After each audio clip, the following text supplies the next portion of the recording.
Hello. Yes, I'm looking at you. You didn't have to scratch me. What's up, Tweeners? Welcome back to another Tweener at Tennis video today here on the channel. Today we have from Tennis Nerd, Jonas, who is graciously joining us today to talk about Indian Wells and the ball debacle we are currently having when it started at the tournament and the photos that have been posted and the fuzz that's been all over the court. We wanted to talk about the quality of the ball and what's going on with all these complaints that players are having about different balls at different tournaments. Before you guys enjoy this conversation, so make sure you are subscribed, leave a like and leave a comment of what type of tennis balls you prefer and what you think of this whole situation. Before we get into our conversation, this video is brought to you by Universal Tennis and the Power Subscription. Now, the Power Subscription, for those of you who may not know what the Power Subscription is, it allows you to see more of a UTR rating. You can see their history. You can see their decimal points to get you a better understanding of their rating and their game. And it gives you discounts on a variety of products. For example, Fabletics. For example, Tennis Warehouse. Make sure to use the link down in the description below to get your Power Subscription from Universal Tennis today. Now, enjoy our conversation with Jonas. Perfect.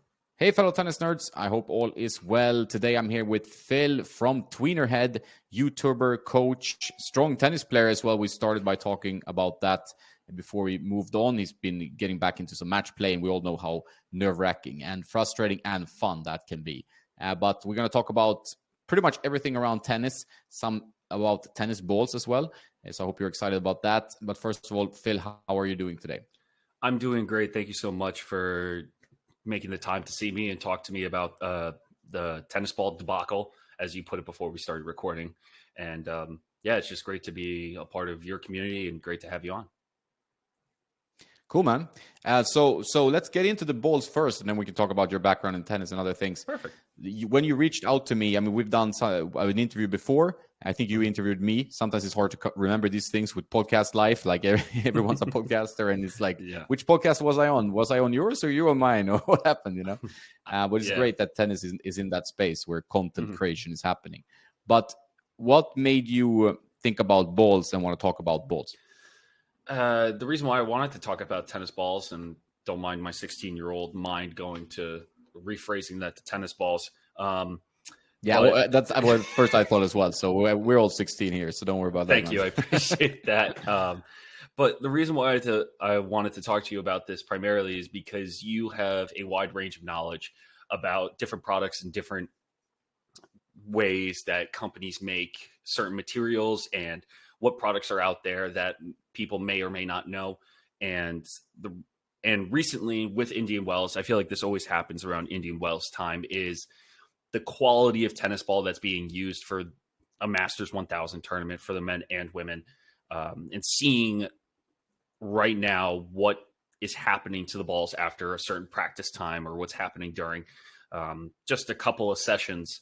And it seems to be a constant topic in tennis. And last year we saw a lot of it being complained about with the different balls to different tournaments and what that has been affecting injuries and the way people are viewing tournaments. So I wanted to talk to you about that because Andy Roddick posted this first after what Racquet did, and just seeing it's currently they're using the Penn Tour tennis ball for the Masters 1000 tournament at Indian Wells, and it just honestly seeing that much fuzz come out of the ball within one practice session is quite alarming, to be honest. And I wanted to get your thoughts on it. What did you think of those photos that first released? It was funny because I was actually practicing with a pretty strong player here in Spain, and we used the Head Tour ball. And I know I'm not singling out them because the ball inconsistency issue has been across all brands, but Head and Penn are the same, right? So Penn is the Head's distributor name, brand, whatever you want to call it, in the US. So maybe people don't know that. Why are they not selling head balls in the US? It's Penn. Yeah. And that ball we played 45 minutes. Like the first 15, the ball was really rock hard. Then the ball played really well for like 30, 40 minutes. And then the ball was like that picture, you know, and this was on clay. So that's a pretty bad sign. Usually, I mean, clay courts are softer on the ball, you know, but it was completely unplayable after like 1 hour or 1 hour 15 minutes, of some strong hitting. And this is not pro level, but like Daniel is pretty high level, and we were hit the ball decent, but it was crazy, and we both looked at it. Then we tried another brand and another type for the next time. It was a bit better, but I've had very varying, experiences with tennis balls now the last few, I would say like the last 2 years maybe. And I think part of it, what I've heard, I don't have any answers sadly to give anyone here, but it's like after COVID, some kind of thing happened with the manufacturing of tennis balls. Like the quality of the rubber seems worse. It seems that it's rushed out. I've heard people who buy like a box of balls that 2 or 3 cans are gonna be unusable in that box, right? So you get completely dead. And it happened to me recently. I just picked up a can from that was a Wilson, this one. And one can was just like the balls were dead, and it's happened multiple times. That was not just a one-off. So, and with different brands. So maybe there's 1 or 2 brands that do it better. I cannot really single anyone out. Weirdly, the cheaper or Tango balls we used are actually been the best quality so far, funnily enough. But it's been like a pretty maddening. And then in the Pro Tour, obviously they hit hard. They need like the balls to be consistent. They needed to be durable. They needed to last longer than, like, I think Wawrinka said that this was after a few rallies or something completely. It was like crazy, 10 minutes right? into practice, and they had a couple rallies, and that's what happened. And then it's funny, coach that I know, he's currently the coach of it's Udvardi from Hungary. He tweeted a picture at Wawrinka, different ball, but it's at an ITF 75K, Dunlop Fort All Court, and the same fuzz still coming out of it after one practice, and those players are only allowed 3 practice balls essentially per day. So seeing what quality is being made, and I totally agree with you with COVID. I did not expect it to linger this long with the material being backtracked and being behind in production and scale. But it seems like it never really caught up. And a lot of the players, not a lot, but it's been prominent with how players are reacting to each one. And I found out even during a 125K for a WTA, they were using a ball called Odea. Have you ever heard of that brand? No. They were using ODEA. It was a brand that they were using for a 125K on the WTA level. So even seeing balls like that I could go to an Alibaba or a Wish.com here in the US and get the actual product itself for cheaper really starts to make you think, how can we be using balls that you can get cheaply off a site for the name brand rather than the ball being purchased on the site? And it's funny, I looked it up on their site and I couldn't find it on their site, the ball that was being used, but I could find it on Alibaba or Wish. I was thinking to myself, how is this possible? So it's I wouldn't say frightening, but it's another problem that needs to be solved. Yeah, tennis has some problems right now. I feel like, I mean, we talked about it before. Like, tennis is in seemingly a good but odd place. Like, it's in some kind of transitional phase. Whether it's like with the Saudi Arabia thing, what happened to golf, like, could also happen to tennis. Seems to be happening. Obviously, we have a transition of the GOATs leaving the sport. I mean, Novak's still there, going pretty strong, but the rest. So it's like a weird transition phase, but the ball seems to be the biggest issue right now, right? Like we've seen it now for quite a while, where pros just complaining different balls, quality of balls, inconsistency of balls, and this seems like, to your logic, pretty easily solved, right? Like, it doesn't seem like a problem we should have as a professional sport. If you pay for something, the quality should be there. It should be. I mean, it's like they're all made. It's never been a problem before, right? So I think that is a very strange situation to be in, and it's not really good for the sport that we are discussing something as banal as balls at this point, tennis balls, to clarify. This is not a Manscaped ad, to just make Thank sure. Thank you. I appreciate that, but you'll probably get we one soon after this releases. But if we look at, and I like comparing other sports because it kind of bridges the two together. If you look at other sports, equipment doesn't seem to be that big of a topic. In football, it's the same leather that they use for the football. They don't complain about the balls unless it was Deflategate, and that was years ago when there wasn't enough air in the balls. You don't hear them talking about different types of shoes to help them on court or on the field. Even with soccer/football, like they don't really complain about the ball that they're using on the field because it's a universal ball used across all competitions. So if they're playing Champions League, they're using this ball. If they're playing league play, they'll use this ball. So it's consistent all around. When you have players that are using different balls at different weights with different types of felt and different types of rubber inside of them, yeah, it's going to make a huge difference for them. But it's funny to me how the ATP has Dunlop as their overall main sponsor for tennis balls, and then you come to the US and you're using Penn balls / rebranded head balls for a Masters 1000 tournament. And maybe that's because the sponsorship is more, they use a certain type of ball, and it comes down to a money business idea or business process or logic.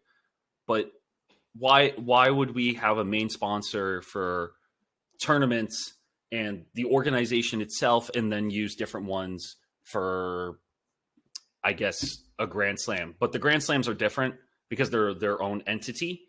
But it's still one of those where you're thinking, how are we not on the same page, even for men's and women's tennis balls? I think this shows the kind of political problem we have in tennis. It's like the different organizations, so many different tournaments, players travel all over all the time. Like that's also an issue of whether you want to look at environment, but also from the players' health. Like they're always traveling. It's not good for them. You know, it's like you're coming jet lagged, delayed to a tournament. It's just madness, really, how the tennis tour operates.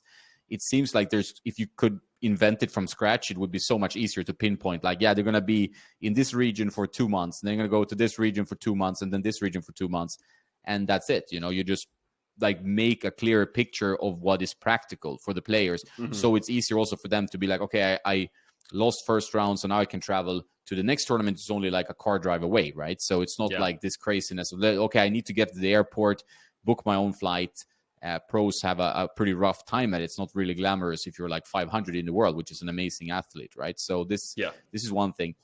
And what you pointed out, which is very important, is that tennis is such a gear-obsessed sport. Like, sadly, I've that's something I've noticed heavily. Like, it's that's what your whole brand is about, right? It's like testing different gear and testing like what works and what's new. Because every year there's a new cosmetic. Every year there's a new colorway or a different technology that's coming out for a racket or for a string, and it's always to try to give someone an edge. But after a certain while, like the biggest transition we had was going to graphite rackets from aluminum and metal, and that's kind of been the process ever since. And that's been the most consistent thing that I can think of off the top of my head when it comes to dealing with gear to help a player.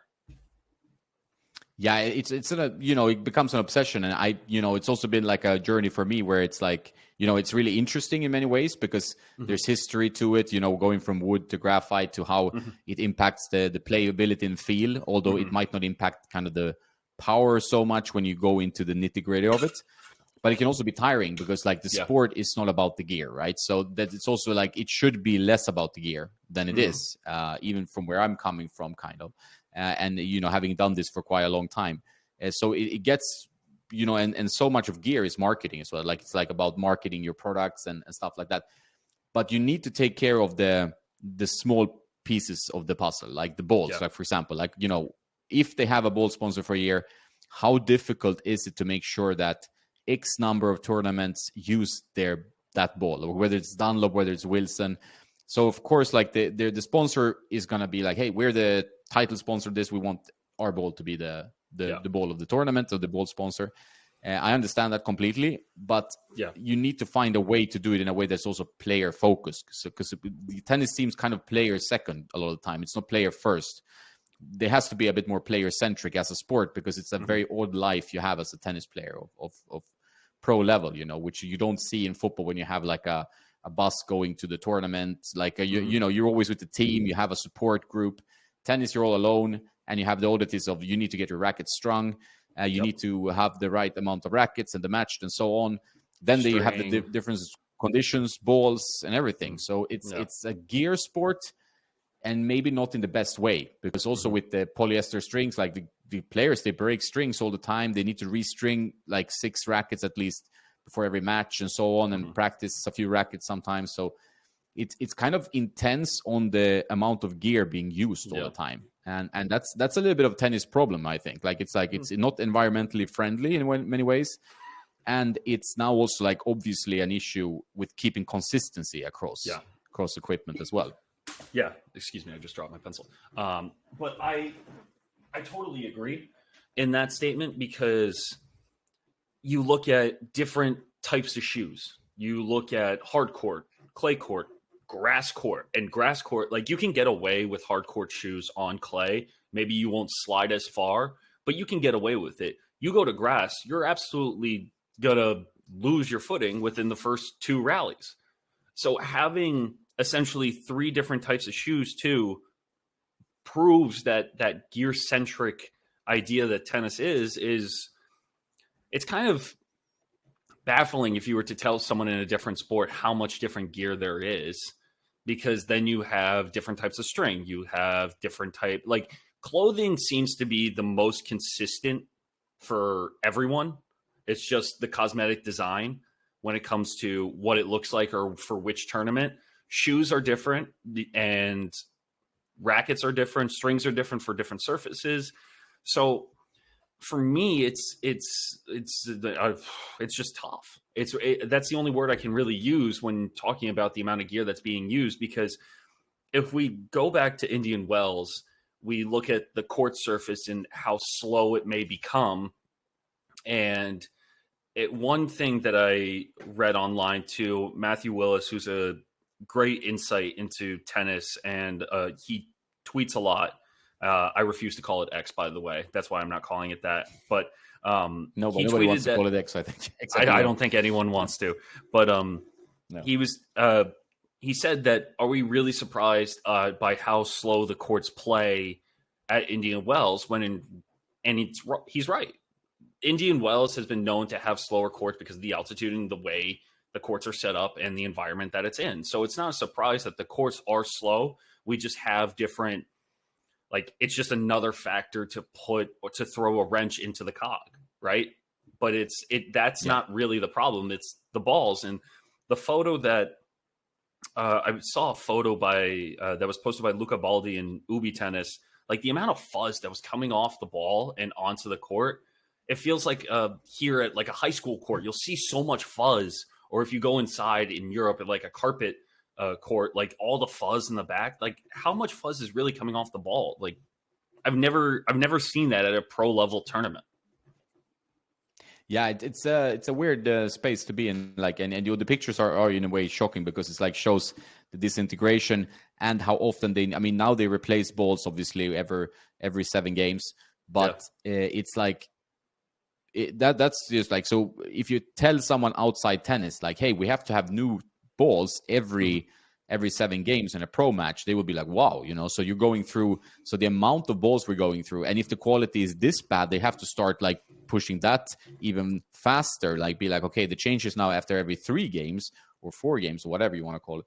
So it's like, then that becomes another issue, like you need more balls. It's going to have more, it's tougher they don't biodegrade, right? So it's like, then the ball issue becomes an issue, and it's a cost issue. We already know tennis is a cost sport for the rec player, for junior players coming up. You need academies, you need travel, you need food, strings, rackets, and then the balls. Like I have to buy balls quite frequently because I'm playing quite a lot. I play like 4 or 5 times a week, and then you're like, oh, balls. You just keep running through a carton pretty quickly, especially if they're bad, like it goes pretty fast. So it's a weird spot we're in. We both love the sport. There's so many lovers of tennis, and we all want the best for it, but it's like in a situation where I think many clever heads need to come together and come up with something, because it feels like it's very in a transitional phase, right? I like how you put a transitional phase, because it's all a transitional phase, whether it's content creation, whether it's strings, whether it's balls, whether it's tournaments, whether it's the players using with the union with the PTPA. But I also want to bring up, you have an article on your website of your tennis ball recommendations. And Yep. I wanted to, because the ball that you talked about earlier, the Head Tour ball, you recommended that. Is that the same one that you were referring to with Penn, or is it a different ball from the same brand? I think this was the Tour XT. So like Head Tour has XT. 2 different balls. Yeah, Okay. exact. Tour XT. So if I'm not, because we've done several ball tests. And what I noticed, like that used to be my favorite ball, because like my favorite ball these days is kind of the Dunlop Fort. But even with the Fort, I've noticed now after COVID, it's not the same ball as I used to play. It doesn't feel like the same quality ball. Sometimes I feel like it's springier. It's more bounciness to it.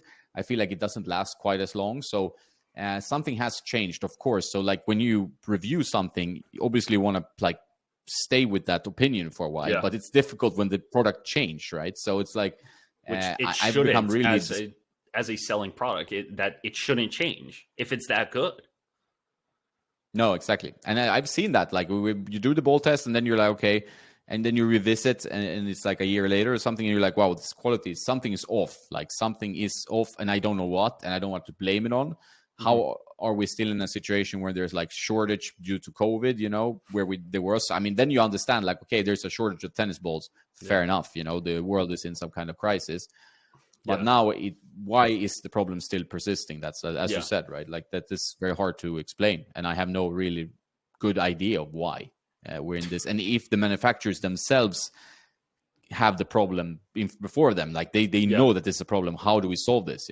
Yeah, and those are questions that we may not get an answer to, but it's one that we would have to go to a factory and see how each one is done and how their process is done as well. And if you were to pick one ball that lasts the longest, because I have a list of balls that you recommended, at least from the article I found recently, which ball do you think lasts the longest and is the best to use like right now for its performance and longevity?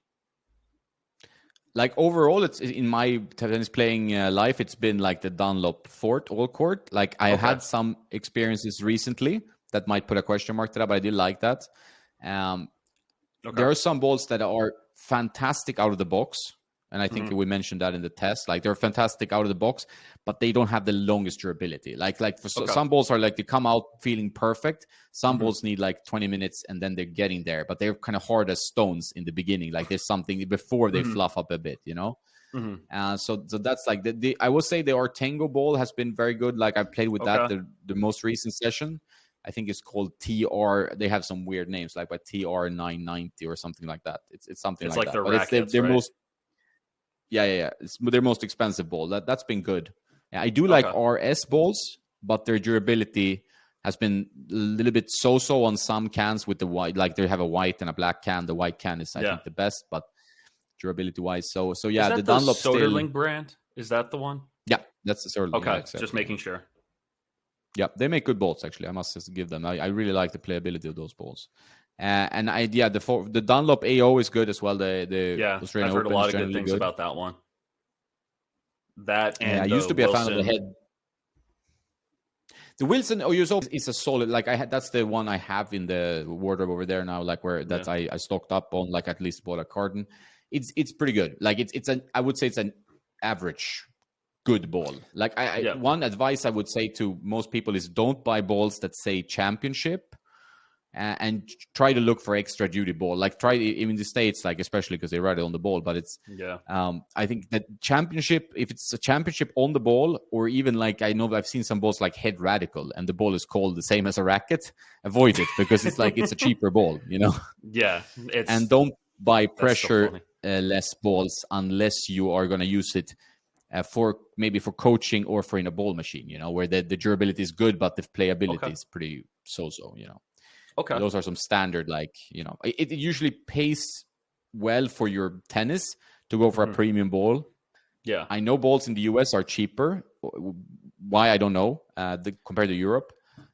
So in Europe, balls are pretty expensive, actually. I don't know what it is, but that's just how it is.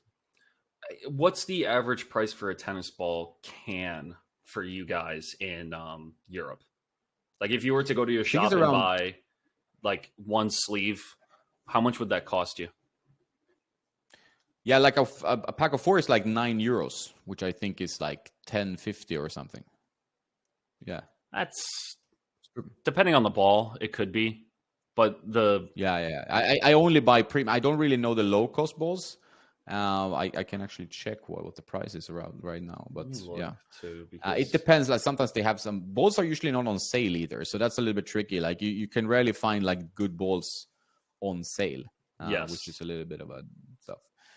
Exactly. Now it's you can get an Australian Open ball on sale for $750 now. I saw here. That's a decent ball. I find that decent. The Australian Open Dunlop ball. Let me see. So that's pretty good. At the local shop that I usually get a lot of my stuff from, I try to shop local as much as I can, but it's hard. Yeah, I know. Let's see. Tennis balls. Because I find like the cheapest ones, like the ones that I use in a basket that I carry around for my car, or like I go to a local park and practice my serve. I usually try to buy cheaper ones so I have pen balls, but then I bring them outside again and they're hard as rocks. So it's like there's no shelf life. Like they have to be either contained, or one video that I made when I first started the channel like a while ago was those cans that could repressurize balls, but it takes such a longer time for them to rejuvenate in the can. So all the comments down below are like, yeah, expect results in like half an hour. I'm like, well, I don't know. Like, it doesn't tell you how long you need to put it there, nor is this like, I'm not going to keep this on my windowsill, go let the balls repressurize for a week and then come back to it. No, I'm just going to buy a new can of tennis balls. Like that to me is, again, you go back to how much money is being spent and how it's not a eco-friendly type of sport. That's why. Like, I'm not going to repressurize a ball when I can get a fresh ball for the same amount that I would pay for the can to repressurize it. Yeah, I think tennis is in that space. Like what happened, we talked about gear before, but like one of the biggest change, in my opinion, in gear is the polyester strings, right? Which changed the possibility to hit the ball with a different style, like, and with massive top spin, so you can actually get the ball to dip in. And I think also the new type of strokes in tennis paired with the polyester cuts into the balls more and kills the lifespan of the balls. Something I heard Andy Roddick's talk about on his podcast, which is very good, was also that like the Indian Wells surface is kind of like almost has a texture to it, right? So it puts even more strain on the balls, probably. Like that's why it's kind of slow, but can play faster depending on like the temperatures, which are kind of up and down in Indian Wells, depending if you're a night session, like desert cold night session, or it's like a hot summery day, right? So I think that's also something to take into account, because the polyester strings, they bite into the ball. Players play with bigger head sizes, so there's a lot more shape on everything. Yeah. And if you go back to the 80s or whatever, they play with like wooden or like early graphite rackets. Yeah. And they play with gut strings. They hit the ball pretty flat overall, comparatively speaking. So it's like less strain. And now we're in a situation where like you need to be up to date with gear. Like shoes break down pretty quickly as well. I've noticed some pairs of shoes, like you're playing on some half gritty hard courts and you maybe do a little bit of sliding. I mean, those shoes don't last long. Like they don't last many months, right? So that's like another pair of shoes. Then then you have to stock up shoes, And I think I heard shoes aren't cheap anymore. No, they're quite expensive, and you want to get like the better models because they have better rubber and usually better like higher quality comfort and protection. So exactly, yeah. A pair of shoes is expensive. A racket is more expensive than it's ever been. A new racket is like $300 in some cases. That's like insanity, and you don't usually buy only one racket. It's like $280. No, not $280, $250 around, or like $230. But it's so funny when I first started playing tennis. they used to be. It's like back in my day, but it was true because the better rackets or the more higher up rackets were probably 150, and the lesser models were around that 100 range. And now I have to, it's like an arm and a leg just to get one racket, and that's without it being strung. So I'm just like, I'm just going to use rackets that are older so that way I get a cheaper deal. I think that's the main advice. I say if people want to not splurge on tennis, I mean, balls, you cannot really get around it. That's why that's an interesting topic. But, and strings, they're decent polyester strings, but there's some good. I mean, if you really play high level, like I'm helping my friend Daniel like get his setup fixed because he's playing some high level tournaments, and I'm like, and he wants to play with a Rolls-Royce string because that gives him the best spin and the best feel to the ball. Okay, that's completely understood. But if you're playing tennis and you want to get like a decent racket, you should buy the outgoing model. You can still get new rackets for less than half the price. I just working on a review of the new head boom, and that the new head boom, I can just check the website. It's $269, right? If I go to the previous outgoing model, it's 63% clearance, so it's $99, and $99 for a racket, which is a good racket. It's fantastic. Awesome. So you need to be a bit smart and check, because if you go for the outgoing model and don't fall for like the nice cosmetic or what is upgraded, like a minor tweak here and there, then you're fine. You're not going to have a bad experience with that racket. Like just check the reviews, see that it's good, and then go for the outgoing one, right? Yeah, I totally agree. And I mean, just looking at everything, it's annoying, but it's true. I just find it, there's a better word for annoying, but the frustration that you hear from players, and at our level, I guess at my level, we're not really worried about it because we're currently using Babolat Gold balls for teaching, and we have hard true courts, and they work. I actually like them, and Technofiber has been a brand I've been looking out for balls. I've been saying that for a while now. And Dunlop is, the more I'm hearing about all these situations with them, is kind of making me move away from them. But in my line of work, I don't really get to work with that many balls. If I feel one and I know I like one, I'm going to stick with it one. So the Technofiber, I believe it's X1. I like. Yeah, that's a good ball. That's a good ball. And Babolat Gold, like for me, is fine. Like as long as they're not, some will hold better, but some will pop and be dead within the first month. And the amount of balls that we have to use and reuse it's tough.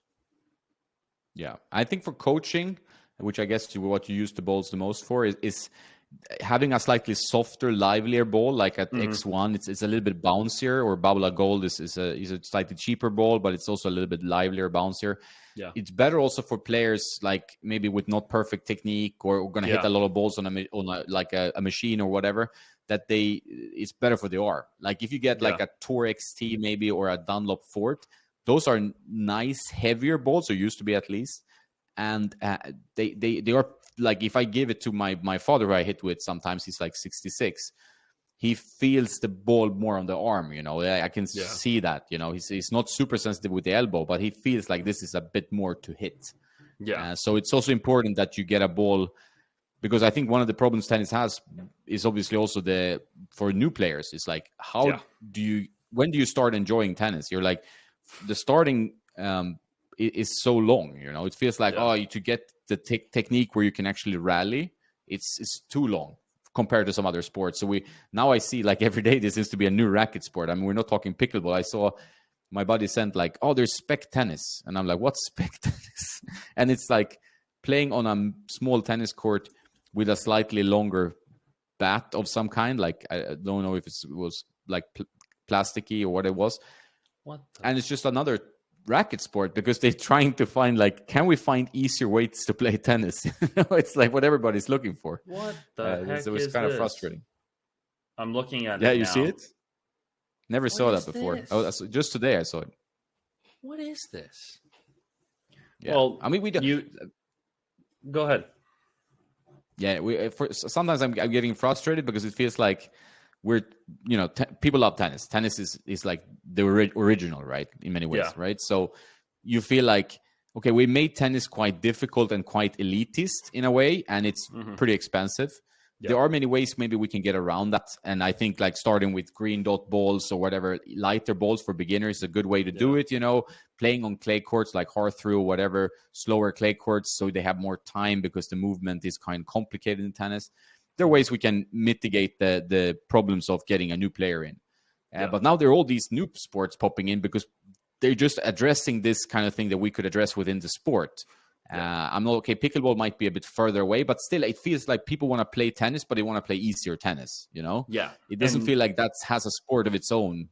Yeah, culture, well, right? So it's what do you think of padel? Like padel to me is kind of that in between of we have something called platform tennis here, where it's played outside, heavier paddles. Like I think the highest weight you can go to is 390 and the minimum for kids, we're doing 288. And I'm like, what?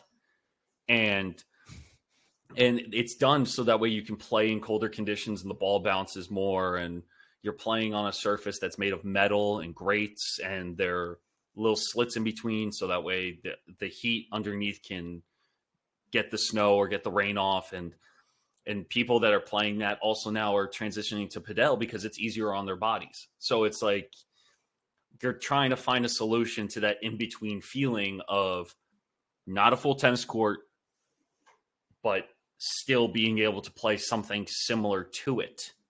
And then that's just a whole nother gear of how it's going to be played.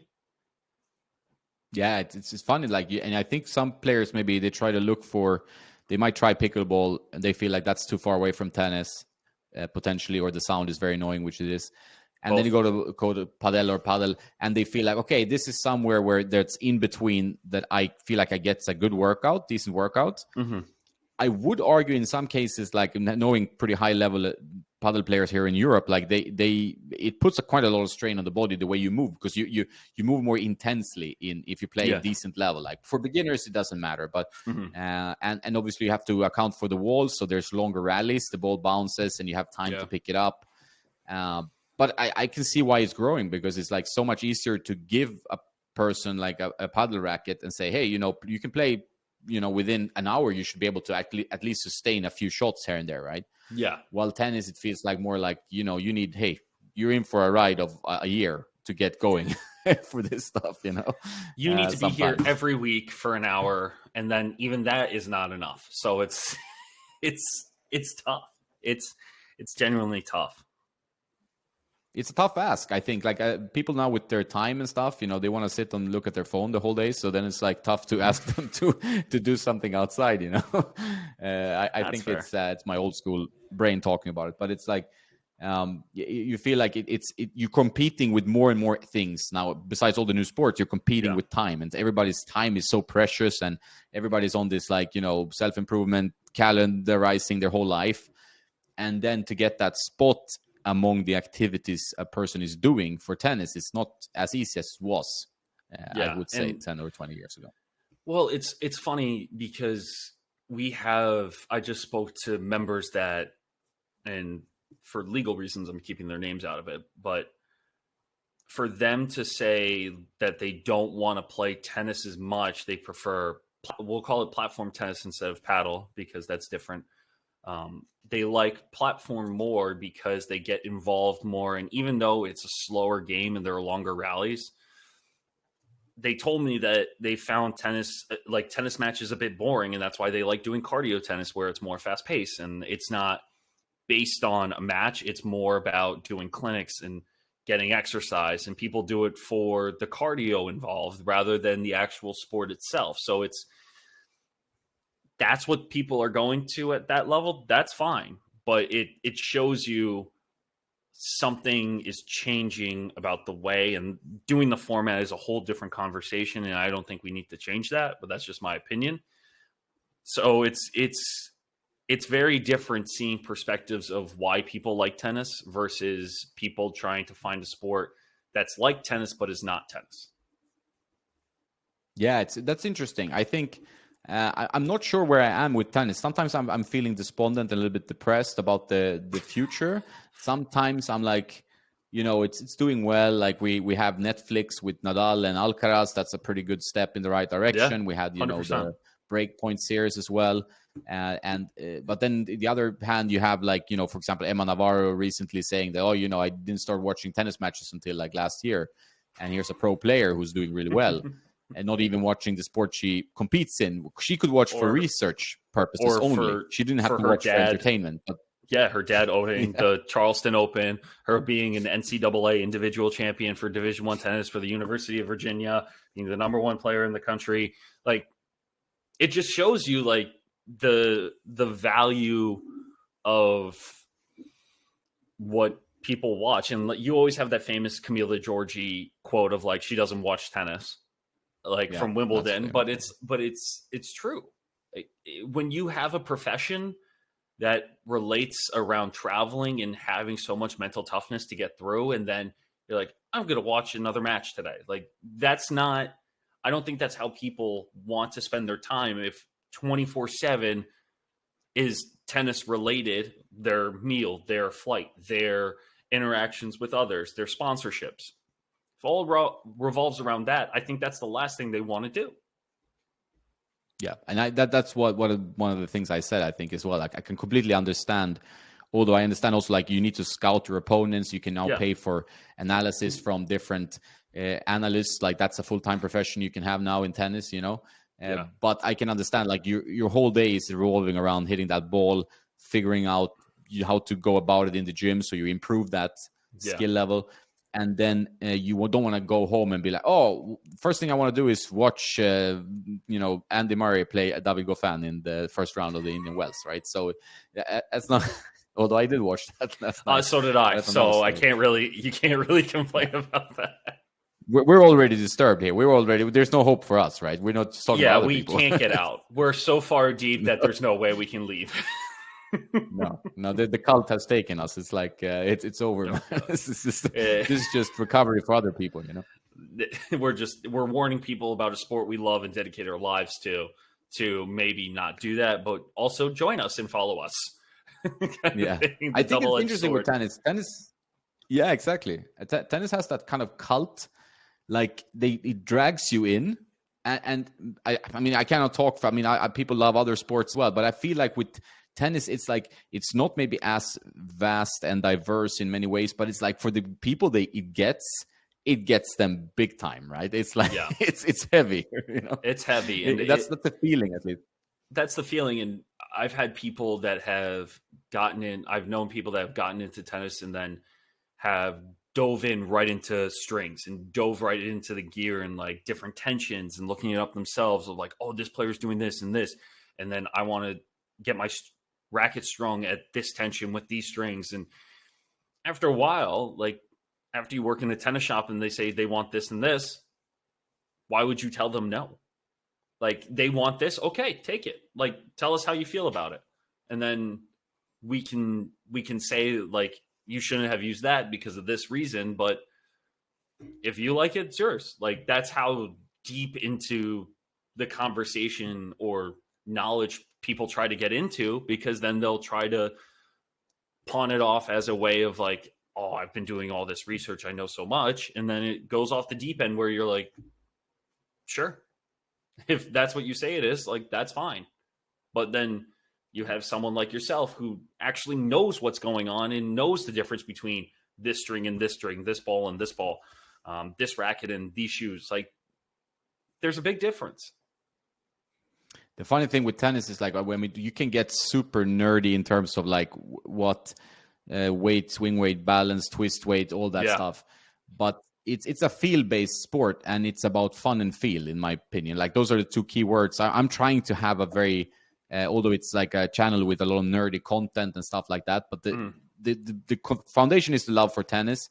And what's the outcome is kind of fun and feel like. So if it feels good, if you're having fun, play with that. I don't care. Like, if you want to win matches, maybe there's optimizations to be done. Yeah. But a lot of the guys also that I, talk to every day is like, they're really set and determined that they want to nerd out, right? That's their escape from whatever, like, if maybe they have a job that they don't. Yeah, it's the escape. So they want to do that. I cannot then advise against that. I can be like, hey man, I would recommend just sticking to a racket, buy 3, and just find the right string that works for you, and just play with that and go to a coach and improve. That's the common sense approach. That's the way to do it. Like, you're gonna play shit tennis if you change rackets every 3 games. Like, that's gonna be horrible. I've done that. Like, I don't need to tell you that. So we've all done that, and people have brand loyalty, and some people don't, and people want to do it based on the one racket they tried once somewhere on vacation, and they want to order that one. But should you be using a Wilson 104 racket blade and you've used it twice? Sure. Exactly. Did you ever work in a tennis shop? Yes, I worked in a tennis shop a couple years ago, and I strung most of the time. I worked there for probably a year, and that's where I learned how to string rackets. And I only used an automated machine, so it wasn't until 2 years ago that I started using a manual and a Prince machine. Yeah, like a automatics. Crank. Yeah, so a crank. Yes, thank you. So it was an eye opener. Same concept, different way of doing it. Automatics save you time, but they still do the same job. But it's definitely an experience. That's where you really get to nerd out with other people around the same kind of activities. And my boss is still a great stringer. I think his max time for rackets now is like 15 minutes. So it's okay, yeah, that's good. Yeah, so I learned from a great, and he made me learn about different strings and different patterns of how to string. So for me, I've had really good role models in my life to help me kind of move in that path of tennis. So it's been very helpful. So I'm still learning about different string. I'm still learning about what people want and what people don't, and what's better for the casual player and competitive player. So I loved working there, and I love my job now. So it's been an interesting journey, to say the least, and a fun one at that.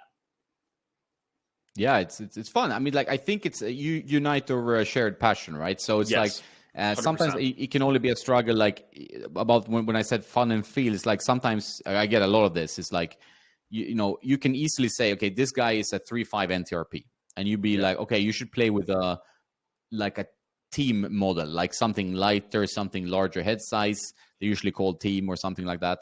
Head boom team or whatever, and that will help you get depth on the ball.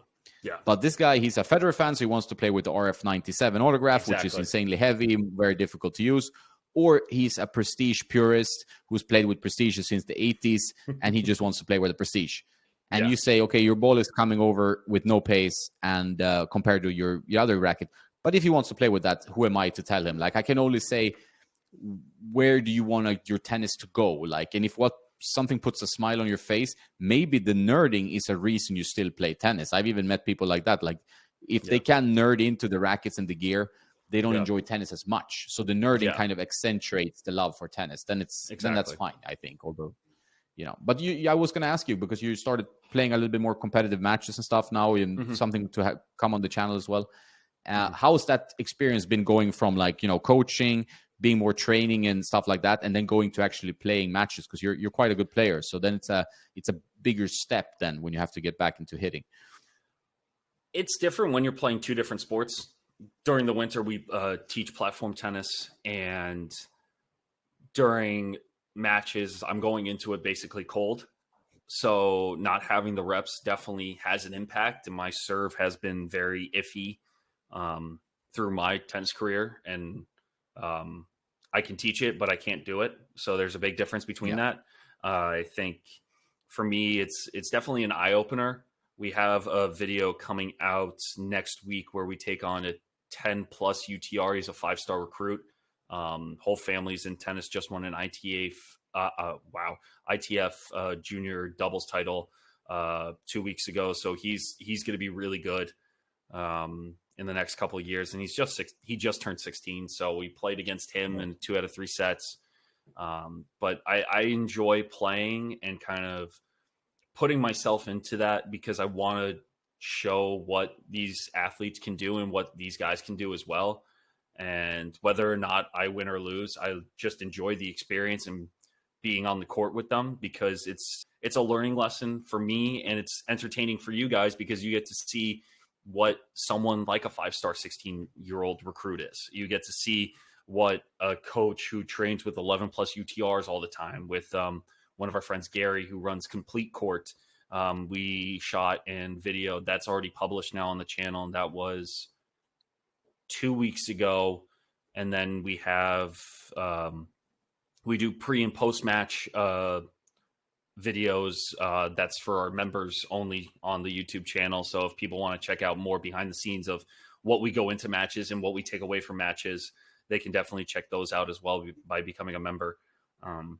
So kind of long story short, I like doing match play because I want to still compete, and I still like competing, and I love that sense of competition. So putting it out there is a lot of fun for me, and it's a lot of fun entertainment too. It's just funny. I remember when I first started posting match play footages, one of the kids I was teaching, he watched one of my videos and he went, "So when you play, do you purposely lose?" in the most serious voice. And I went, "No, but thank you." Like, like what? How am I supposed to? I should say yes. But it's interesting seeing their perspective as well, because I hope that I can get back to a winning form. But as people who coach tennis know, it's hard to spend 6 hours on a court and then go full out in training after a long day of being on their feet. So I guess my goal for 2024 was to play a practice match every 2 weeks.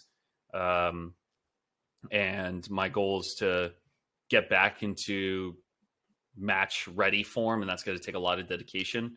It's hard with a full-time job, but I'm hoping that I can get back out on court and get back into shape to play a tournament or two, and who knows what the future has for me. So it's a lot of fun playing matches and videoing them, because I like watching it back and seeing my stats and seeing what I can do better and what I can improve upon. Yeah, I think the videoing is one of the keys to partly enjoying it more, but improving. Like, it's been my kind of way of improving and looking back. Like, I played some ITFs. I'm playing an ITF next week, doubles and singles. Wow. Yeah, but ITF's masters, so it's like for 35 plus, you know. But that's still cool. It's still pretty can be pretty high level sometimes, depending on the field. This one will be decent, I think. So it's fun. My friend who's a good player, he won his 1 week ago or something. So yeah, nice. he wants to play again, right? So that's awesome. So it's fun, and yeah. But the craziness is like, here you play for ITF ranking points. You don't play for any prize money. But players are still insanely competitive, right? Like I played some opens here in Spain, like where there's prize money, and I think there's less competitive vibe to those than these seniors who want to be like, I still got it. No, it's you can't call yourself a senior though if it's 35 plus. It's that they changed the name, because you can be 30 plus and play these now. So they changed the name. It used to be called Seniors Tour, and you think about like an elderly gentleman with like a big head TSI 6 racket and an elbow brace, right? That's kind of what you're thinking of, you know? Yeah, exactly. So, I think that's smart. But now you have 30-year-old guys coming in who maybe even play, like some guys have just, I played a few futures, you know. I played one of those guys, played a few futures. So I'm like, okay, that's great for you. And then it's like not for me. Not for me. It's a bad sign for the matchup generally. Yeah. So it's like, but like you can be 30 plus and then still play, which is they call it masters now. So that's cool. It's age category international events, right? That's perfect. I like that. Yeah, but competition is tough. It's like you need to have a competitive mindset. So but you do, I guess. Then you're a competitive guy. I like competing. I like the idea of competing. Putting in the work is a different story to compete. I feel like that's always going to be a roadblock. But if I guess my goal was to play a pro ITF tournament, but the problem is in the United States, you're going to have kids in college playing D1, line 2 or 3, and these 15Ks are with guys with 13, 14 UTRs, and I'm going, I have no idea what to do. Like, there's no way I'm getting in when most of these guys already have a 600 plus ranking in college. So it's different trying to sign up for one. And I got ITF junior ranking in high school from playing from doing well in doubles. So for me, like if I can play doubles at an ITF Pro Tour level, that would be amazing. If I can get into a qualifying draw for an ITF, that would be great. Because I'm always miss traveling and kind of being on the road. And I still do that for a lot of my vlogs and my tournaments and these college tennis tours that I'm trying to showcase all these amazing facilities that I've been doing for the past 2 years now. And I like doing that, but competing is a whole nother beast when it comes to the traveling. It's just a whole other aspect that you have to mentally prepare for. It's like, oh, my flight's going to be late. I'm going to get less sleep. Oh, I got to play at 8 a.m. tomorrow. So let me figure out what I need to do tonight to get 5 hours of sleep, to then get ready an hour before, to then play at 8 a.m. if other matches don't go long. Yeah, it's crazy with the traveling. Like I've had friends, like they go to ITF, they can, like, if you maybe the email didn't go through, you didn't, like, you have to also sign in for a certain time, and then if you get there late, you have to eat proper, and you have an early match. It's like all these things stacked against you then becomes like a mountain to climb. And the tour is tougher than it's ever been. Like, so if you play ITF Futures now, and I've trained with guys who played ATP Tour when they were like 15 years ago, 10 years ago, it's like this 20 years ago. So, and they're still good, very good hitters, very good players. Yeah. But the tour is so much better now. Like the top 1,000 guy, they're insanely good, right? Like it's just that, I would say maybe top 100 hasn't changed so much in level, but this probably still has.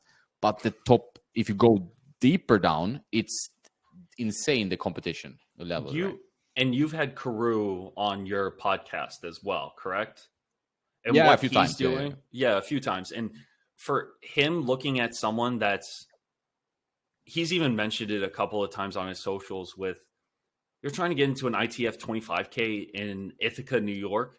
You have guys that are in the top 400 playing it. For what reason? Like, that's how insane the levels are right now with ITF and Challenger tours. And a lot of these guys that are grinding and are playing in, there's like a Challenger in Rwanda now. And you see these guys going there to get points, to get prize money, to then go back to Europe to play a 25K. And that's just for singles. Like, imagine doubles players trying to survive with that kind of mentality. And it was funny when Will, who runs it's not Tennis Tribe, it's Will runs a doubles primarily podcast and strategy. He's a great follow, and we've had him on our channel on Tweener Head Tennis. He interviewed some of the doubles players at the Austin Open this past week in Texas for the women's 120, not 125, the 250. And he asked one of the players, what's it like traveling as a doubles player instead of a singles player? And the woman went, it's the same as singles. We just get paid less. Like that to me just is like how? Unless you win the tournament, you're like, keep going. Like, the grind is real.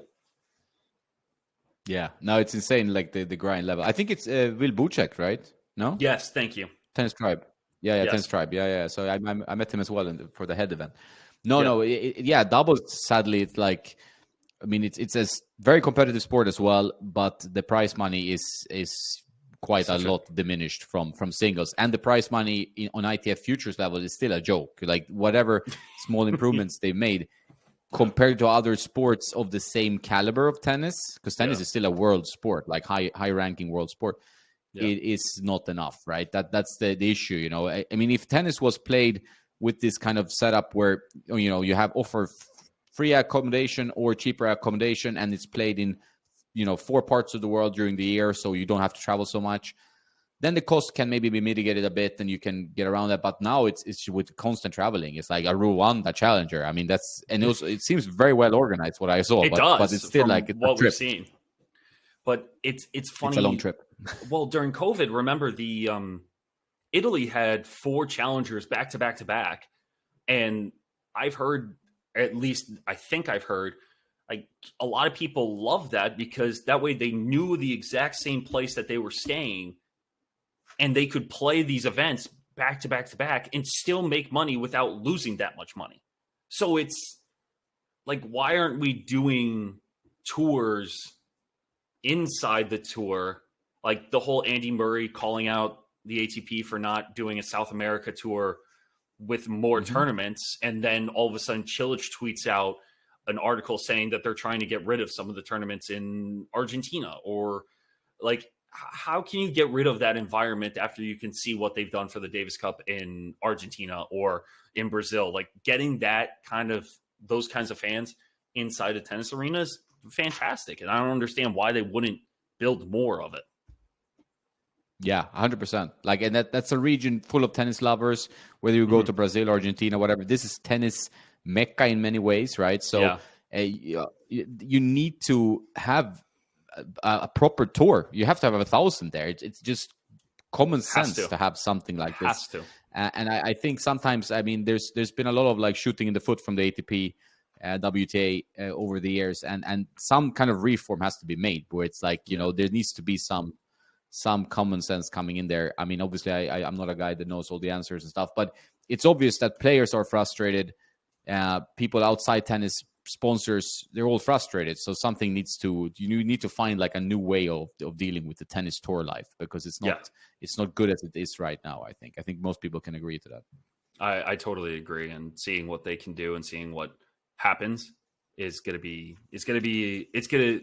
a bigger problem down the road if we don't fix it soon. Yeah. Well, that's a good note to end on. I have to rush, sadly.